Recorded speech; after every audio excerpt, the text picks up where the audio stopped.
Dentro de los bloques de cocción independientes se encuentra toda aquella maquinaria destinada a realizar todo tipo de cocciones. De una manera versátil, hablamos de distintos equipamientos necesarios para el auxilio en el trabajo de la cocina. Son bloques independientes, es decir, no están dentro de una cocina central, de unos fogones, de lo que llamamos bloques de cocción superiores ni inferiores, sino que están alejados físicamente de los bloques de cocción tradicionales. Pueden formar parte de la cocina central, es decir, de lo que es en sí la cocina caliente, o ubicarse en cualquier otro punto de la propia cocina. Como característica, hay que indicar que si generan calor, desprenden calor, también tienen que tener en la parte superior un extractor de humos. Empezaríamos con las freidoras. Es un tipo de maquinaria compuesta por cubas profundas que se llenan de grasas destinadas a frituras, en las que se sumergen cestas de alambre que contienen los distintos alimentos para freír: croquetas, cromesquis, beignets, bouillons, patatas, etc.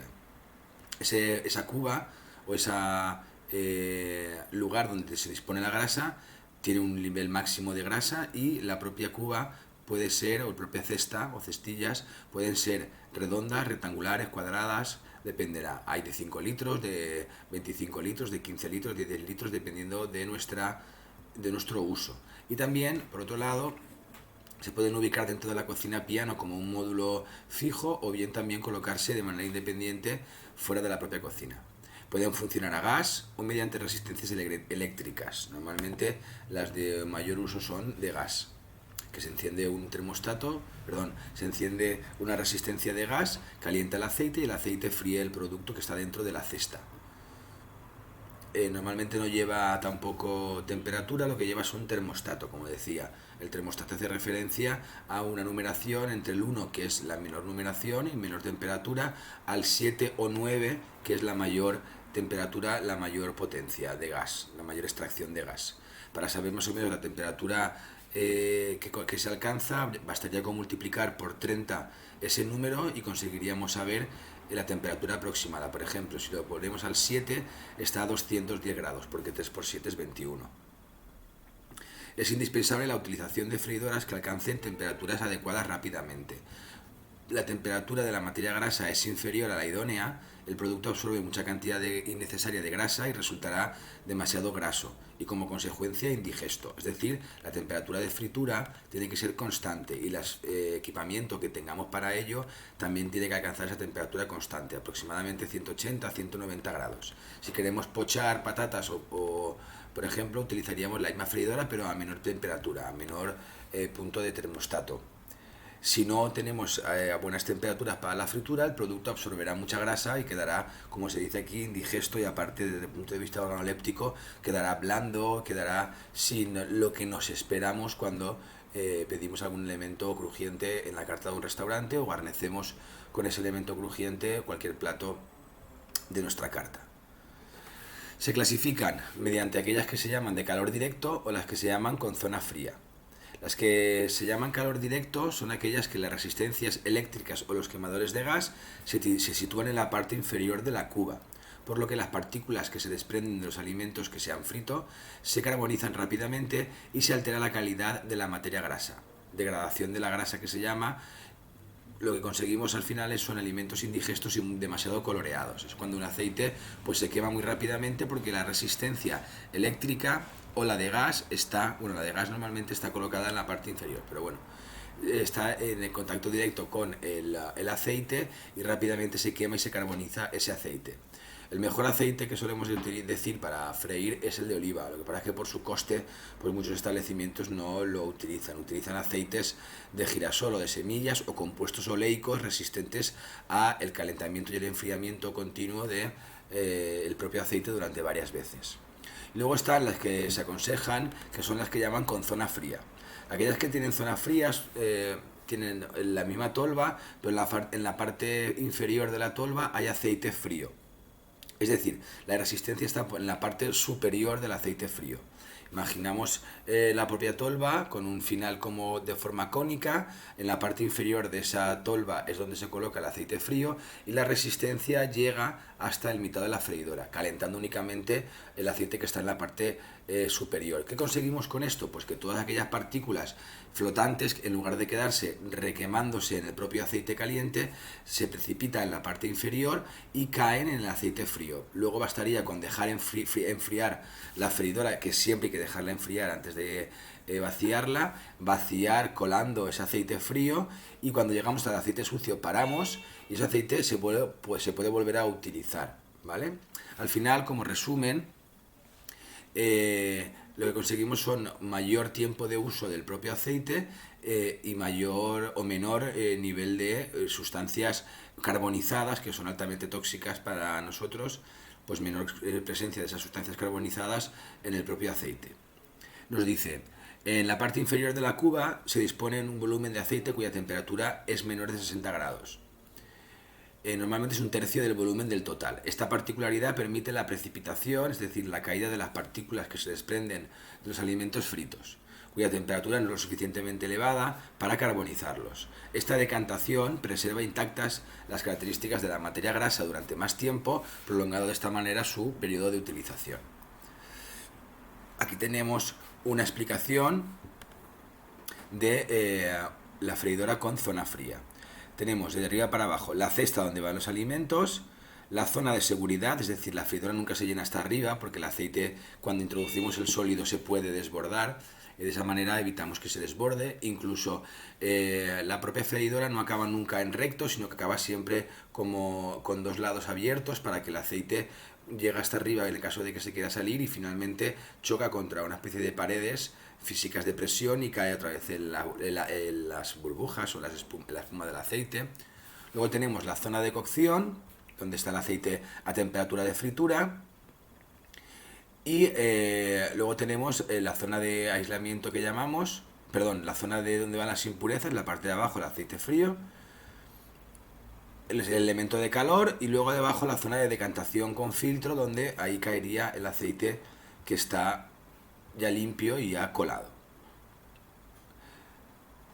Eso sería en el calor directo, y en el calor frío, y en la zona fría, como bien tenéis, de abajo en la parte inferior tenéis la zona de fría de decantación, donde se coloca toda la suciedad que se queda sin utilizar en el propio aceite, donde cae precipitado, y luego basta con colar ese aceite y ya estaría. Para, diríamos, explicar mejor, vamos a poner un vídeo donde lo explica claramente de una manera un poco doméstica, porque es una freidora doméstica, pero tiene la zona fría, que es lo que nos interesa saber. Freidora con tecnología de zona fría Silvercrest para preparar patatas fritas, verdura frita, gambas, alitas de pollo y muchos otros platos. La tecnología de zona fría crea dos zonas de temperatura en el aceite. Cuando aumenta la temperatura, el aceite por encima de la resistencia se calienta antes y el aceite inferior se mantiene a una temperatura más baja. De esta manera, los restos de fritura que se desprenden se queman menos, se producen menos olores y el aceite se mantiene limpio más tiempo. La freidora posee una protección contra sobrecalentamiento para garantizar su seguridad. Si, por ejemplo, en el interior hay muy poco aceite, se apaga de forma automática. Una vez se haya enfriado, presione el botón de Reset y entonces ya podrá volver a usar la freidora.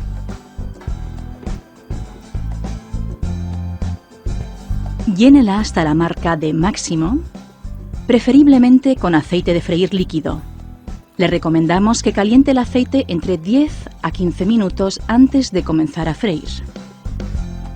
La freidora le permite seleccionar la temperatura hasta 190 grados de forma continua. El piloto luminoso se encenderá en verde para indicarle que se ha alcanzado la temperatura deseada.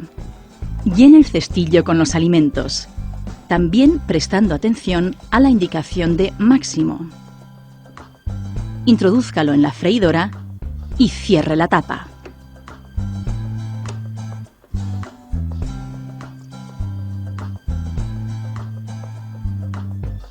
Comprobará que el temporizador desmontable es muy práctico.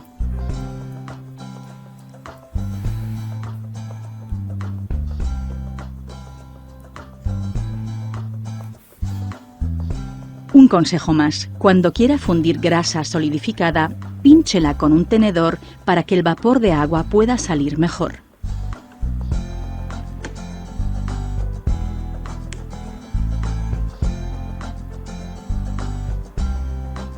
El cestillo y el recipiente de grasa son aptos para lavavajillas y la tapa se puede quitar para limpiarla más fácilmente. Freidora con tecnología de zona fría Silvercrest, exclusiva en Lidl, con la marca GS de seguridad comprobada y el sello TÜV de facilidad de manejo, sin sustancias nocivas, funcionamiento comprobado y duración comprobada, lógicamente con 3 años de garantía y a un precio sensacional. No se engañe, la calidad no es cara. Como has podido observar en el vídeo, la explicación que han hecho de una manera general, esta freidora tiene la zona fría donde después de la resistencia está ese aceite frío donde se decanta la suciedad y después se cuela simplemente y ese aceite se puede volver a utilizar, dando mayor vida útil a la propia freidora. Aquí nos hace una pregunta que cómo se produce y se explica la reacción de Maillard durante la fritura. Bueno, a grandes rasgos una reacción de Maillard es la generación de una capa exterior crujiente y dorada con cierta textura, crujiente como ya he dicho, y con cierto olor, que se genera por la reacción entre los aminoácidos de las proteínas del alimento con los carbohidratos del propio alimento, a más de 130 grados y en un ambiente seco, en el horno, en plancha, parrilla, sartén, etcétera, o también dentro de un aceite caliente. La reacción de Maillard no se genera en un ambiente húmedo de líquido, diríamos, acuoso.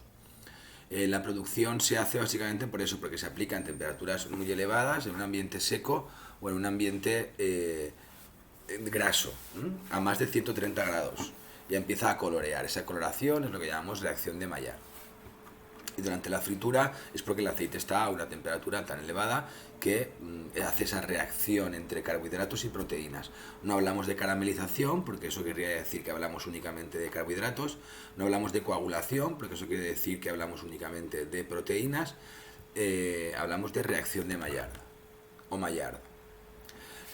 Nos dice que la filtración regular de la grasa, el correcto mantenimiento y la temperatura adecuada de ese baño de grasa que llamamos, aseguran productos fritos de gran calidad gustativa e higiénica. Es decir, el aceite hay que mantenerlo lo más limpio posible, durante más tiempo posible, para generar productos de mayor calidad organoléptica e higiénica. También en cuanto a las freidoras, existe otro tipo de freidoras que son más... diríamos más profesionales, que se llaman a presión o presurizadas. Son aquellas que incorporan una tapa con un cierre hermético que permite mantener la humedad y los jugos naturales de los alimentos.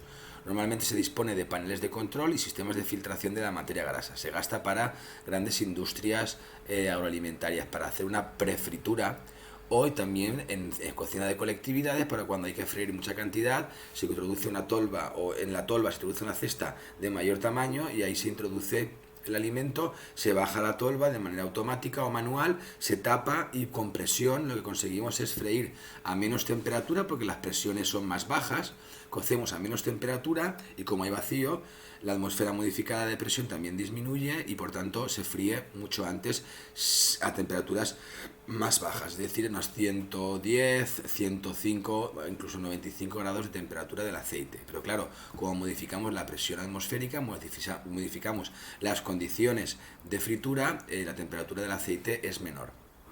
También existen otras que no están aquí explicadas, que son las freidoras de cinta. Son aquellas abiertas, normalmente lo que llamamos freidoras de calor directo, pero en lugar de freír que nosotros introducimos el cestillo dentro de la tolva o la cuba con aceite, es una cinta transportadora, donde en un lado de la cinta colocamos el producto a freír, la cinta va recorriendo un camino y baja a un baño de aceite caliente, y cuando acaba ese recorrido de aceite caliente, sube y tiene otro corto recorrido donde se escurre y de ahí ya cae directamente a un lugar donde se va a colocar para luego hacer su posterior servicio. Son las utilizadas normalmente en grandes colectividades, porque no tenemos que tener una persona friendo, bajando y subiendo el cestillo, sino simplemente programando el tiempo o la velocidad a la que va la cinta, freirá más rápido o menos rápido y luego escurrirá y se depositará. Hay que tener en cuenta, y es muy importante, que la freidora, como equipamiento, diríamos, bastante peligroso que es por las quemaduras que pueden ocurrir del propio aceite caliente, siempre hay que enfriar el aceite antes de cambiarlo. Se enfría el aceite, se abre el grifo que tiene siempre en la parte inferior de la freidora, aquí abajo, se cuela ese aceite y el aceite, si ya no se puede utilizar, ya se recicla convenientemente. Normalmente todas las cocinas tienen una empresa que viene a por el aceite de uso culinario para otros usos como la elaboración de jabones, de piensos alimentarios, etcétera. Y a cambio nos ofrecen productos desinfectantes o nos ofrece dinero. Es una relación contractual en la que ellos se llevan nuestros residuos y nos suministran, o desde el punto de vista económico, algo de dinero, o desde el punto de vista de especies, pues nos suministran desengrasante, bolsas de basura, jabón de lavavajillas, etcétera. Pues bueno, la freidora siempre se limpia con el aceite, o siempre se cambia el aceite con aceite frío. El aceite es un alimento vivo y por tanto se oxida, más que nada porque hay un enranciamiento de las grasas. Siempre tenemos que tener la freidora tapada cuando no está en uso para evitar que la luz de la cocina degrade por fotosensibilidad el propio aceite. La limpieza la veremos posteriormente. Aquí tenéis vuestra freidora de cestilla de pie, y esta que tenemos a nuestra derecha son freidoras presurizadas. Si veis, con una tapa y presurizadas. Hoy en día se puede hacer esta fritura en un elemento que veremos posteriormente, o en el tema 3, que es la Gastrovac. Con la Gastrovac lo que hacemos es a bajas presiones, tanto en agua como en aceite, es decir, freímos a bajas presiones. Significa que no hay aire, está al vacío, y que la presión es más baja. Por tanto, la temperatura de cocción, tanto si es en aceite como si es en agua, es menor.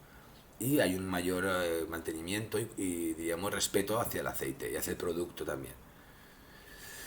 Luego tenemos las planchas o las parrillas o planchas. Es un tipo de maquinaria que permite realizar cocciones rápidas de los alimentos por contacto directo con la plancha o con la parrilla, o también por irradiación desde un foco incandescente sin necesidad de recipiente. Es decir, el alimento está directamente sobre el lugar donde se cocina, o bien si es una plancha porque es recto, con gas o eléctrica, o bien si es plancha parrilla, que tiene, en lugar de ser recta, el lugar es ondulado. Y luego tenemos las parrillas que tienen debajo carbón, o leña de carbón, o carbón de leña, perdón.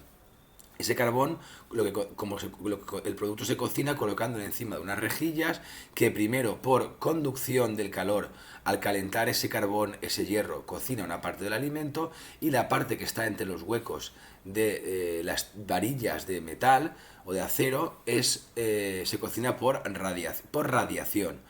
Ahí pone irradiación, y lo correcto sería decir por radiación. Materiales de fabricación se fabrican de hierro fundido, de acero inoxidable, de acero cromado o de aleación de acero, cromo y níquel, que son las mejores. Los alimentos emparrillados de distinta naturaleza, se utilizan carnes, pescados, hortalizas, cualquier cosa. Dice, ¿por qué crees que tienen las parrillas una ligera inclinación? Y para eso hay que ver la figura 220. Tienen una ligera inclinación porque básicamente de esa manera se puede desgrasar mejor la grasa que se genera y la humedad que se genera cuando se cocina el alimento por contracción muscular o por contracción de sus fibras vegetales, en el caso de los vegetales. Eso es lo que se llama parrilla argentina, y tiene en las guías tiene una especie de canal donde por ahí va la grasa y cae a un lugar donde se recogen.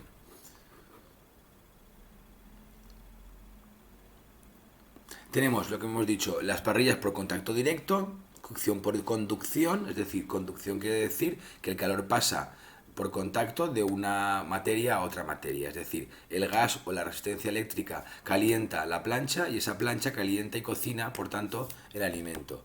Son de placa lisa o de placa estriada, parrilla constituida por dos placas estriadas superpuestas y articuladas que permite la cocción simultánea en las dos partes del alimento. Aquí tenemos el ejemplo de una de ellas. Y luego tenemos las parrillas por irradiación. Radiación.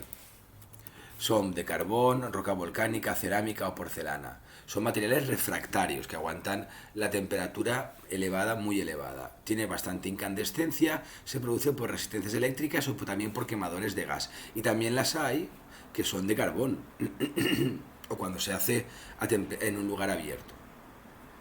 Resistencias eléctricas o tubos de cuarzo. Al final, aquí tenemos a nuestra izquierda una plancha lisa que se llama parrilla porque la mitad del 50% de su espacio, de su área, es una estría, una plancha estriada, que tiene hacia, diríamos, en el interior la parte donde desgrasa la grasa de la propia carne. Y a la derecha tenemos una plancha que llamamos por radiación. Abajo hay piedra volcánica, se calienta por un quemador de dos quemadores de gas, 1 y 2, que están aquí debajo. Ese quemador de gas calienta la piedra volcánica, la porcelana, lo que sea, y esa por radiación calienta el alimento y por tanto cocina el alimento que hay encima de la rejilla. Por conducción la propia rejilla y por radiación el hueco que deja entre vara y vara, varilla y varilla del metal. La técnica ya la explicaremos en su momento, ahora explicamos el equipamiento. También tenemos la salamandra o gratinadora. Como ya sabéis, o como ya se sabe, la salamandra es una maquinaria fabricada en acero inoxidable, como la gran mayoría de toda la maquinaria y equipamiento, compuesta por resistencias superiores, que emiten el calor por radiación.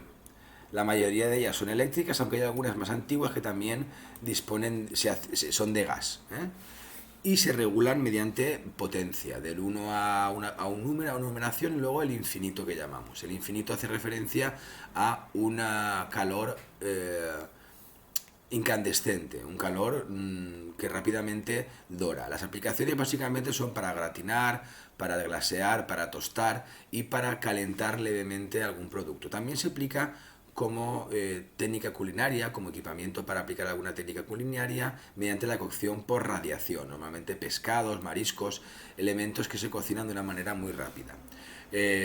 La propia salamandra puede estar colocada normalmente a una cierta altura y si observamos se divide básicamente en 3 elementos. De abajo para arriba tenemos 2 resistencias, es decir, 2 mandos con 2 resistencias que están en la parte inferior de la parte superior, es decir, donde sale el calor. Esas resistencias se calientan más o menos hasta llegar al punto de incandescente si nosotros deseamos, según lo que nosotros seleccionemos en el propio mando. Arriba tiene, o sea, en el medio tiene un mango para extraer e introducir la propia bandeja donde se coloca el alimento sobre otra bandeja o similar, plato o similar. Y en la parte superior tiene la propia resistencia, que se puede subir y bajar para acercar o alejar más o menos esa resistencia al alimento. Vale para gratinar, también vale para cocinar, como he dicho. Lo que no vale es para mantener calientes alimentos, porque como no hay aplicación de humedad, el alimento se reseca. Se puede dejar durante unos pocos segundos o unos pocos minutos, pero no se puede utilizar como una especie de calentador porque lo que hace es resecar el alimento, el plato en sí, y pues genera pérdida de calidad de ese alimento. Aquí tenemos también otra un poco más moderna, pero que al fin y al cabo funcionan igual. Objetivo básico de la salamandra: gratinar, glasear, dorar, tostar y de vez en cuando calentar muy levemente. Las ventajas es que se puede, como ya he dicho, emparrillar o cocinar por radiación sin contacto directo con la fuente de calor. Embutidos, carnes de cocciones más o menos rápidas y sobre todo pescados y mariscos. Dorar y aportar texturas crujientes, como una especie de segunda cocción. Por ejemplo, nosotros cocinamos un lomo de cochinillo o un cochinillo a baja temperatura durante 24 o 26 horas a unos 68 grados en el runner o en el horno vapor al vacío. Y lo tenemos así en plas. Y cuando sale el marche del plato en el restaurante, le damos un terminado, una segunda cocción, extrayendo ese cochinillo de lo que es la bolsa de vacío, colocándolo en un plaqué o similar y dándole una cocción para que dore y quede crujiente la piel mediante la propia salamandra, por ejemplo. También calentar o mantener calientes elaboraciones terminadas y emplatadas un momento antes de salir de su al comedor. Eso hay que evitarlo lo máximo posible porque simplemente son segundos, ¿eh? No podemos tener mucho rato el plato, como ya he dicho, porque pierde calidad. Cocinar rápida y directamente, como aquí dice, diversas piezas y cortes de pescados o mariscos, como ya he comentado. Lo que nos queda ahora son dos equipamientos muy utilizados en las cocinas de colectividades y cocinas centrales, donde se produce mucha cantidad de comida para mucho número de personas en poco tiempo. Hablamos por un lado de las sartenes basculantes y por otro lado de las marmitas fijas, aunque las marmitas, aunque se llamen fijas, también pueden existir basculantes. Son equipamientos, en este caso las sartenes basculantes de cocción muy polivalentes, es decir, se puede utilizar tanto para freír como para saltear, rehogar, pochar, sudar o caer a blanco. También se pueden elaborar arroces, se pueden elaborar estofados, se pueden elaborar estofados de legumbres, etc. De fondo plano, de forma cuadrada, fijas o basculantes. Basculante quiere decir que mediante una manivela o tanto manual como eléctrico, la sartén se puede bascular hacia, es decir, está colocada en horizontal y la sartén puede bascular para poder vaciar con más facilidad lo que hay dentro de ese alimento, de la propia sartén, que funcionan mediante electricidad o mediante gas. Suelen incorporar una rueda para levantarla ligeramente y extraer el contenido, como ya he comentado. Su instalación necesita un abastecimiento de agua fría y caliente, desagüe y un sistema de ventilación eficaz. Eficaz en cuanto a ventilación hace referencia a extracción, porque todos estos equipamientos tienen que tener arriba un equipamiento de extracción de aire y de humos. Son elementos modulares que se integran fácilmente con los demás bloques de cocción y así se pueden instalar de manera independiente, agrupadas en batería o integradas en la propia cocina central. Su uso está muy extendido en la restauración colectiva, ya que su capacidad les hace perfectas para cocinar grandes cantidades. Se puede utilizar para saltear, para bresear, para hacer arroces, para hacer fritos también. Eso sería una sartén basculante más clásica, que si veis está levantada. Las dos imágenes están levantadas. En la de izquierda, el módulo es un módulo triple o cuádruple, donde, aunque veamos la sartén levantada, cuando bajamos, con la manivela que tenemos aquí, cuando bajamos la sartén se coloca en horizontal. Tiene una resistencia con un termostato que se aplica mayor o menor potencia, se calienta la base y por conducción cocina el alimento. También tiene una tapa, cuando hay que cocinar o terminar de cocer un estofado, un arroz para terminar de cocer, también se puede tapar. Cuando se acaba, se levanta la tapa, se oscila o bascula lo que es en sí el cuerpo de la sartén y mediante esa boca que se observa aquí se puede extraer el producto. Para llenarlo de agua no hace falta ir cargado con cubos de agua, sino simplemente utilizamos este grifo anexo que tiene alimentación de la red para, diríamos, mayor facilidad y ergonomía del trabajo. La imagen de la derecha es más tecnológica, es más avanzada. No tiene por qué ir presurizada, a veces puede ir presurizada, es decir, como una especie de olla a presión. Y lo que tiene de más moderno es que el display es eléctrico en lugar de ser analógico.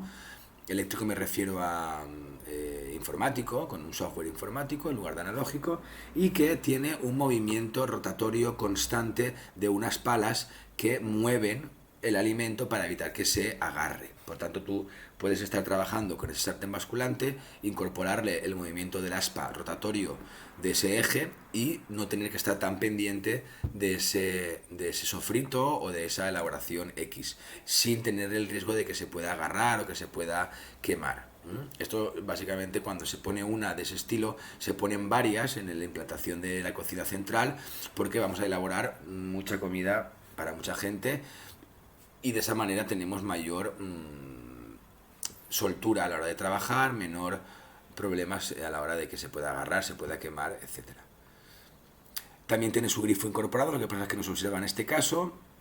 Es importante que sepáis que ese grifo no lo expliqué cuando hablé de las cocinas centrales, de los fogones, pero que ese grifo en muchas cocinas también existe. Un grifo que sale de la propia cocina para que de esa manera, a la hora de cargar de agua sartenes, o sea, marmitas, rondones, etcétera, no tener que ir por agua a la pila, sino simplemente darle al grifo que sale de la propia cocina central, o cocina modular, o sea, donde los fogones. Luego tenemos también las marmitas fijas o basculantes. Es igual que la sartén basculante, la diferencia es que es mucho más profunda y que vale para elaborar lo que llamamos platos de cucharas o pues estofados y cosas así para más cantidad de gente. Se hacen sopas, cremas, consomés para hacer caldos, en general fondos básicos de cocina, en grandes cantidades, caben hasta 200 litros de líquido. Las marmitas fijas también pueden ser basculantes, son cubas caloríficas profundas, de forma cilíndrica o redonda, rectangular o también cuadrada, que permiten la cocción de los alimentos en gran cantidad de líquido. Están provistas de una tapadera que cierra herméticamente y de un grifo empleado para el vaciado y también de un grifo empleado para el rellenado de agua. El calor se puede transmitir de manera directa, indirecta o también bajo presión, tipo autoclave. Lo que disminuye la presión hace que disminuya la temperatura de cocción, etc. Su uso está muy extendido en la restauración colectiva y se puede aplicar para hacer carnes, cocción de pastas, arroces, fondos, sopas, etc. Es como una gran olla fija, marmita fija. Aquí si veis tenéis esta de la izquierda, que es la más clásica, donde tiene el llenado y el vaciado de agua por aquí, este grifo que es para vaciar, no solo para vaciar el producto una vez, el equipamiento una vez limpio, sino más que nada, limpio me refiero después de proceder a su limpieza, sino también para vaciar en cubos o en barquetas o bandejas apropiadas para vaciar el contenido de la propia tolva, de la propia marmita. Para no tener que estar sacándolo desde arriba, se saca desde el grifo. Aquí a la izquierda tiene el termostato de temperatura, que es por gas, en este caso. Casi siempre cuando tenga una especie de agujeros a los lados del mando es porque por ahí es por donde se observa el encendido de la llama piloto de la propia resistencia de gas. Y dentro está cerrada, tiene esa tapa, y si abriéramos la tapa veríamos un cilindro hacia abajo donde está la propia cuba de cocción. Si veis también tiene una seguridad para el cierre de la tapa y este grifo que tenéis aquí para la incorporación o el vertido del agua desde la red de la propia cocina. Esta es igual, pero está presurizada, es basculante, es decir, se puede mover una vez está llena y como ya he comentado con la sartén basculante, tiene un eje que va rotando para evitar que se queme el producto o que se agarre el producto. Tienen tapa todas y algunas, como ya he dicho, son presurizadas y sería como una gran olla a presión, que hay que tener mucho cuidado porque puede generar problemas de seguridad.